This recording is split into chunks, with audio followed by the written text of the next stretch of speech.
के बाद हम क्या लौटाएंगे, उसको कहेंगे मिश्र धन। जो लौटाएंगे 2 साल के बाद उसको कहते हैं मिश्र धन।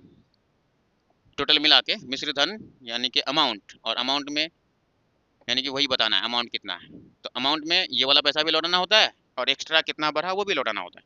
लेकिन वो बढ़ेगा किस हिसाब से, वो असल वही समझना है। तो मैं इधर बनाता हूँ, देखो साल बाय साल, एक एक साल करिए, बाद में फॉर्मूला भी हम लोग देख लेंगे। पहले मैं समझाने के लिए साल बाय साल बता रहा हूँ कि एक एक साल खत्म होगा और कस्टमर जो लिया है पैसा उसको हिसाब कर लेना होगा।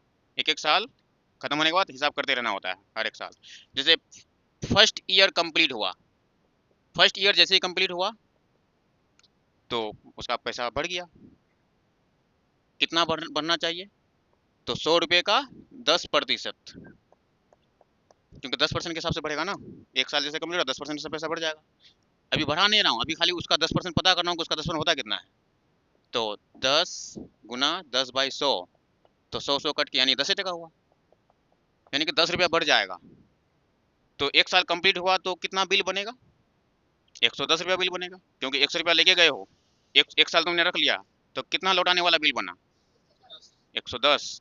तो अमाउंट बन गया 100, 100 रुपया लिए थे, है ना, 100 रुपया लिए थे और 10 टका, 10 टका उसमें ब्याज बना, तो 110 बना, यानी कि 110 बना, लिखा भी नहीं जाता है।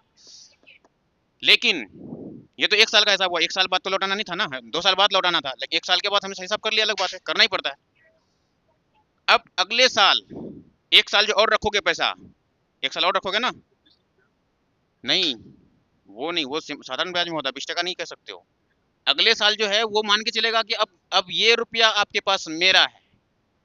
वो क्या सोचेगा, हमने 100 रुपया और नहीं दिया, वो एक साल के लिए 100 टका था, अब अगले साल जो रख लो ना, अगले साल जो रख रहे हो, अब वो कहेगा अब से आपके पास मेरा कितना रुपया है, 110 रुपया है, यानी कि 100 रुपया भी है और वो ब्याज भी है मेरा, वो भी तो मेरा ही था 10 टका।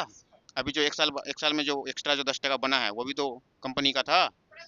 तो अभी आप हमसे कितना ले लिए, 100 तो पहले से लिए हुए हैं, और 10 टका अभी एक साल में जो बना वो भी लिए हुए हैं, यानी कि इसका भी 10% देना होगा, इसका भी 10% देना होगा।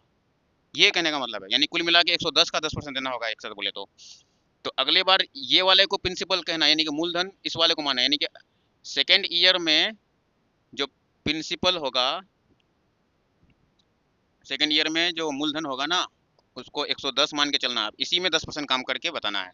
तो जैसे अब 2 साल जैसे रख लिया, दूसरा साल कंप्लीट हुआ, अब हिसाब करोगे तुम, तो सेकेंड ईयर का हिसाब करोगे, तो क्या हिसाब करोगे, इस वाले नंबर का 10% कहोगे,